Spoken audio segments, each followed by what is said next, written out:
حسن اللہ یاری کے تنبو میں جو گھبراہٹ ہے وہ آپ اندازہ کریں کہ اس شخص کو میں نے چیلنج دیا، اس نے قبول کیا، اس نے سوچا کہ بس میں ایک تاریخ دوں گا، کلیم حنفی آئے گا اور میں اسے الجھا دوں گا، اور الجھانے کے بعد اپنی فتح کا اعلان کروں گا. لیکن اس کو معلوم ہی نہیں کہ اس کے ساتھ پہلی بار کوئی ایسا عالم آیا جس نے مناظرے کے اصول و ضوابط کو مد نظر رکھتے ہوئے گفتگو کو آگے بڑھا رہا ہے. بعض لوگ جہالت کر کے سنی مجھ سے کہہ رہے ہیں کہ ایسے کیسے ہو سکتا ہے کہ نامزد تکفیر ثابت ہو جائے، ایسا تو ہو ہی نہیں سکتا، یہ شرط ہی ابس ہے. بے وقوفو، یہ شرط ابس نہیں، یہ شرط بہت اہم ہے. سیدنا ابو بکر صدیق رضی اللہ تعالیٰ دور اول کے مسلمان ہیں، ان کے سامنے پورا قرآن نازل ہوا، نبی علیہ الصلوۃ والسلام کی جملہ احادیث ان کے دور کے اندر کی ہے. حدیث کس کو کہتے ہیں؟ قول رسول، فعل رسول، حکم رسول. رسول اللہ علیہ الصلوۃ والسلام کے خصوصیات کو بھی حدیث کہتے ہیں. آپ کے سامنے کسی نے کوئی کام کیا، آپ نے روکا نہیں، ٹوکا نہیں، یہ بھی حدیث ہے. تو جو حدیث کی تعریف ہے وہ مکمل کے مکمل دور صدیقی میں ہے، حضرت ابو بکر کے سامنے ہے. قرآن سے تو حضرت ابو بکر کی فضیلت ہے، ثابت ہے، ان کا اتقا ہونا، ان کا صحابی ہونا، ثانی اثنین ہونا، یہ ساری چیزیں اللہ تعالیٰ کا ان کا امتحان لینا، ان کے امتحان میں ان کا کھرا اترنا، اور ان پر اللہ تعالیٰ کے انعام و اکرام کی بارش ہونا، یہ سب قرآن سے ثابت ہے، احادیث سے ثابت ہے، صحیح احادیث سے. تو یہ تکفیر ثابت نہیں کر سکتا. اور میں نے اگر احادیث سے کئی لوگوں کی نامزد تکفیر قرآن اور حدیث سے ثابت کی، تب یہ کہہ رہے ہیں نا کہ قرآن حدیث سے نامزد تکفیر ثابت نہیں ہوتی. ایک بدبخت نے کمنٹ کیا کہ تو ایسے تو کوئی قادیانی کے بارے میں بھی کہہ سکتا ہے کہ قادیانی کی تکفیر قرآن سے نامزد دکھاؤ. ارے جاہلوں، قادیانی اس دور کا ہے خیر القرون کا کہ شر القرون کا ہے؟ اس کے دعوے پر رد کرنے والی جو دلیلیں قرآن و حدیث سے ہے، قطعیات میں سے، اس بنا پر اس کی تکفیر ہوتی ہے. جہالت کی بھی کوئی حد ہوتی ہے یار. سیدنا ابو بکر صدیق نزول قرآن کے وقت کے آدمی ہیں، سیدنا عمر، سیدنا عثمان. آئی سمجھ میں بات؟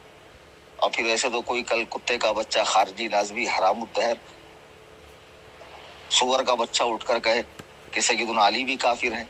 کیوں؟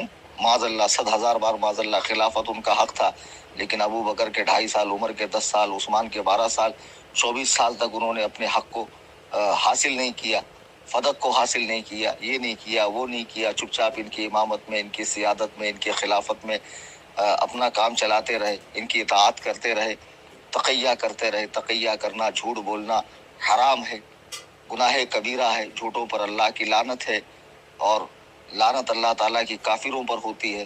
مطلب قیاس کرتے کرتے، ظنیات سے پہنچتے پہنچتے حضرت علی کے کردار پہ حملہ کر دے، ایمان پر حملہ کر دے، تو آپ کس کو روکیں گے؟ اصل میں حسن اللہ یاری کی پنگی بچی ہوئی ہے، تم لوگ نہیں سمجھو گے. اس کو جو میں نے پھاڑ کر رکھا نا، بہت قاعدے سے پھاڑا ہے. ارے ذرا تو سوچو یار، کبھی ایسا ہوا کہ حسن اللہ یاری کو کسی نے چیلنج مناظرہ دیا اور حسن اللہ یاری نے پہلے اپنا آپریٹر بھیج کے ٹیبل ٹاک کی بات کی ہو؟ میں ٹیبل ٹاک، فیبل ٹاک کچھ نہیں کرنے والا. میں نے شرائط لکھ دی ہے، اس میں جو غیر مبدل ہے وہ غیر مبدل ہے. دعویٰ اتنا بڑا، روئے زمین کے افضل ترین انسانوں کو، جو انبیاء علیہ السلام کے بعد افضل ترین ہے، ان کی تکفیر کا دعویٰ ہے، اور دلیل ہے مکڑی کے جال سے کمزور. تمہیں کیا لگ رہا ہے کہ میں حسن اللہ یاری کے مناظرے نہیں دیکھتا ہوں؟ حسن اللہ یاری کے بہت سے مناظرے میں نے دیکھے، اور ساری دلیلیں سن کر ہنسی آتی مجھے.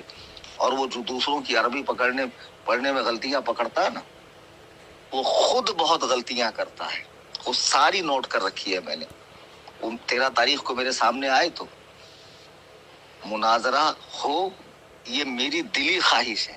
لیکن تمہیں ایک بات میں بتاؤں، میں ایک مذہب کی نمائندگی کر رہا ہوں. میں تو بہت ٹچا آدمی ہوں، بہت لچا آدمی، بہت فالتو آدمی ہوں، گناہوں کا پہاڑ ہوں، میں پاپ کا پتلا ہوں. میرا کیا ہے یار؟ میرے رب نے میری عزت بچایا، ورنہ میں تو جوتے کھانے والا آدمی ہوں. میں خود کہہ رہا ہوں کہ اللہ تعالیٰ مجھ پہ روزی بند کر دے، مجھ پہ پانی بند کر دے، تب بھی اس کا انصاف ہے. وہ تو اپنی رحمت سے مجھے نبھا رہا ہے، میرا کام چل رہا ہے. میرا کچھ نہیں ہے. میں ہار جاؤں گا تو گھر میں بیٹھ جاؤں گا چپ چاپ. مگر میں جس مذہب اور مسلک اور موقف اور نظریے کی کو لے کر اٹھا ہوں، مجھے وہ پائیداری سے اور پختگی سے انجام دینا ہے. آئی سمجھ میں بات؟ اس لیے میں اصول اور ضابطے کے ساتھ کام کر رہا ہوں. اہل علم پڑھے لکھے حضرات میری بات کی تائید کریں گے، وہ کسی بھی مسلک کے ہوں۔ آئی سمجھ میں بات؟ جی ہاں، میں اپنے مسلک اور مذہب کو ہنسی کا مذاق کا جو ہے نا ذریعہ نہیں بنانا چاہتا ہوں کہ لوگ اس پہ ہنسے مذاق کریں۔ اگر تمبو میں گھبراہٹ نہ ہوتی تو اللہ یاری اپنے آپریٹر کو بھیجتا، اور اس کے آپریٹر نے جو حماقتیں کی ہے، جو بے وقوفیاں کی ہے دوران گفتگو، اس پہ تو کچھ میں نے تبصرہ کیا، اس پہ بہت قاعدے سے تبصرہ خلیفہ غیاث ملت حضرت علامہ سید حسنین بقائی صاحب نے کیا اور مجھے بھیجا ہے، اس کی ویڈیو بننے گئی ہے، اور انشاءاللہ آج ہمارے چینل سنی جمعیت الاحناف یوٹیوب چینل پہ وہ اپلوڈ ہوگی۔ نلہ یاری کے آپریٹر کا آپریشن اس کا عنوان ہے کہ عربی پڑھنے میں، اردو بولنے میں، اہل بیت پاک کے نام لینے میں کتنی غلطیاں کر رہا ہے وہ جاہل، اور اس کو دعویٰ ہے کہ وہ بہت بڑے مناظر کا آپریٹر ہے۔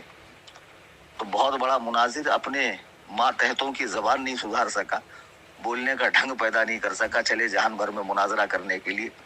اور ذرا سوچو، تمبو میں گھبراہٹ نہ ہوتی تو وہ بابا کے ساتھ لائیو آتا۔ اچھا، بعض لوگ مجھے کہہ رہے ہیں آپ بابا کے لیے بڑا نرم گوشہ رکھ رہے ہیں، بابا کو بابا صاحب، بابا جی، اور لوگوں کو گالیاں دینے سے روک رہے ہیں۔ ارے یار، بابا سے تو میرے پنگے بہت پہلے سے چلتے رہیں گے، بابا میرا پڑوسی آدمی۔ اور ایک بات تو میں بتا دوں، سیدنا ابو بکر و عمر کا مسئلہ تو بہت آگے کا ہے، کسی ادنا درجے کے صحابی کے بھی گستاخ کو میں برداشت نہیں کرتا۔ ایسی کون سی تقریر ہے جس میں بابا کی ٹھکائی نہیں کرتا؟ بالکل کرتا ہوں، اور بابا سے تو ہمارا مسئلہ چلتا رہے گا، لیکن اس معاملے میں بابا نے جو 2-3 باتیں کہی لائیو میں آ کر، نمبر 1 کہ بھئی تم نے بھی گالی دی، تو اس نے کس چترائی سے اپنی گالی کو جو ہے کلیئر کیا کہ وہ گالی نہیں، وہ تو اس معنی میں ہے، وہ تو اس معنی میں ہے۔ پھر میں بھی جو ایل لگاتا ہوں، یعنی لعنتیں کرتا ہوں، دوسرا کچھ مت سمجھ لینا آپ لوگ، اس کی صفائی میرے سے بھی پوچھنا۔ پھر بابا نے کہا بھی کہ نہیں، جب سے مناظرے کی بات چلی ہے مفتی کلیم نے زبان پر بہت کنٹرول کیا ہے اور صاحب کے علاوہ بات نہیں کیا، آپ لوگ کا انداز غلط ہے۔ پھر بابا نے یہاں تک کہا کہ مفتی کلیم ہار بھی گیا تو میں دوسرے عالم کو لاؤں گا اور میرا شیخین پہ ایمان کبھی کمزور نہیں ہوگا۔ یہ اچھی بات ہے نا، اگر کوئی آدمی خود نرم ہو اس معاملے میں تو ہمیں تو کوشش کرنی چاہیے کہ ہم اس کے پاس جائیں، اس کو سمجھائیں، جس سے کافی لوگ جڑے ہوئے ہیں، تاکہ اللہ تعالیٰ اس کو ہدایت دے اور اس کے ذریعے لوگوں کو ہدایت دے۔ بابا نے بھی تو کبھی دعویٰ نہیں کیا کہ میں بہت علم والا ہوں، وہ تو خود ہی بندہ اقرار کرتا ہے کہ نہیں، مجھے کوئی علم نہیں ہے اور میں تو بس صوفیوں کی باتیں کرتا ہوں، پیران طریقت کی، مشائخ کی، سلاسل کی بات کرتا ہوں۔ تو ایسا نہیں ہے، جو جس معاملے میں مخلص ہو وہاں پہ اس کے ساتھ رعایت کی جانی چاہیے۔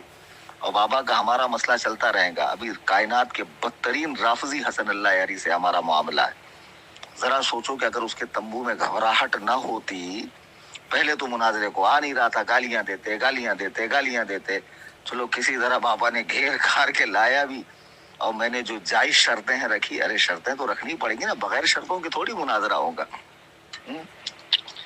وہ تم میرے بارے میں کیا رائے رکھتے ہو مجھے اس سے نہیں معلوم، میں نے جو مدرسے میں پڑھا ہے اور جس انداز میں مجھے بین المسالک مناظرے کرنے ہیں، بین المشارب مناظرے کرنے ہیں، بین المذاہب مناظرے کرنے ہیں، تو کہاں کون سی شرط ہوگی، کہاں کون سی کنڈیشن ہوگی، اس حساب سے میں بات کروں گا، ظاہر سی بات ہے۔ اب یہ خود چاہ رہے ہیں کہ مناظرہ نہ ہو، ورنہ اس کے آپریٹر کو کیا ضرورت تھی میری 2017 کی وہ فوٹو جس میں مجھ پہ اچانک اٹیک ہوا اور پولیس اسٹیشن میں ہم لوگ گئے، مجھے ہوش نہیں ہے، میرے کپڑے پھٹے ہوئے، مجھے 2 لوگ سہارا دیے ہوئے، تو اس میں میری بے عزتی کون سی، مجھے یہ بات سمجھ میں نہیں آ رہی۔ میری کیا بے عزتی اس میں؟ اگر میں نے دین کے لیے مار کھا لیا، میرا ہاتھ فریکچر ہو گیا تھا، جو بھی میرے ساتھ معاملات ہوئے تھے، تو مجھے تو اللہ کے یہاں اجر و ثواب پانے والا لکھا جائے گا نا۔ کیا صحابہ نے جان کی قربانیاں نہیں دی، گھر بار نہیں لٹایا، بچوں کو قربان نہیں کیا؟ یہ سب تو سنت ہے۔ راہ خدا میں مار کھانا، تکلیفیں اٹھانا، آج بھی سب سے زیادہ FIR مجھ پہ ہوتی ہیں علماء میں، سب سے زیادہ میرے پروگرام روکے جاتے ہیں، سب سے زیادہ مجھے گالیاں پڑتی ہے۔ ایک کلیم حنفی ہے، وہابیت کا حملہ، دیوبندیت کا حملہ، خارجیت کا حملہ، ناصبیت کا حملہ، رافضیت کا حملہ، مولائیت کا حملہ، تفضیلیت کا حملہ، نظامیت کا حملہ، منہاجیت کا حملہ، نہ جانے کتنے حملے۔ ایک طرف ہے اعدائے دین، ایک طرف ہے ہاں سے دین بندہ ہے تنہا شاہ تم پہ کروڑوں درود. تبھی اللہ کا فضل و کرم ہے کہ میرے بولنے میں کوئی لچک نہیں آتی. ہاں پورے اسی انداز میں کرو فر کے ساتھ میں لہراتا ہوں اور اللہ کرے اس پر استقامت مجھے نصیب ہو. تو بہرحال کل ملا کے اس نے اس طرح کی فوٹو کیوں ڈالی؟ بھائی ظاہر سی بات ہے 13 تاریخ کو مناظرہ. اس طرح کی اوچھی حرکتیں تم کرو گے میں اگریسو ہو جاؤں گا, غصے میں آؤں گا, پھر میں کچھ بولوں گا, پھر بولیں گے دیکھو دیکھو دیکھو کس طرح انہوں نے کہا مناظرے کے پہلے اصولوں کا النگھن کیا ہے. بات ہو گئی تھی, ارے بات تو ہوئی تھی کہ مناظرے میں بد کلامی نہیں کی جائے گی. پہلے تم کچھ کرو گے تو ہمارے منہ پہ ٹیپ تھوڑی بندھا ہوا ہے اور ہمارے ہاتھ تھوڑی بندھے ہوئے. حرام زادے اگر تم آزاد ہو, تم سے زیادہ ہم آزاد ہیں, اور تم اپنی گالیوں کو اگر دعائیں بتاؤ گے کہ نہیں وہ تو اس معنی میں تھی, تو پھر میں جو تمہارے ایل لگاتا ہوں یعنی لعنتیں کرتا ہوں اور تمہیں برا بھلا کہتا ہوں, سب و شتم کرتا ہوں, تو ظاہر سی بات ہے اس کا خلاصہ میں پیش کروں گا کہ اس کا کیا معنی ہے, اس کا کیا معنی ہے, اس کا کیا مطلب بنتا ہے. تو وہ تو جب تعویل کرنے میں آئے تو ہر آدمی تعویل کر سکتا ہے نا.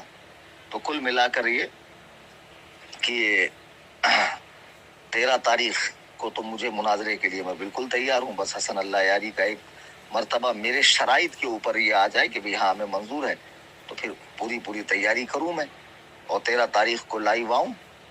ٹائم میں نے 11:30 دے رکھا ہے, وہ چاہے تو 9 بجے 9:30 بجے جو بھی ہے انشاءاللہ ہو جائے گا. وہ کہے 13 کو نہیں 12 کو آنا ہے تو میں 10 کے بعد فری ہوں. میں 12 کو بھی آؤں گا, 11 کو بھی آؤں گا, 15, 16, 17, 18, 20, 19 جو بولیں گا وہ تاریخ کو میں آؤں گا.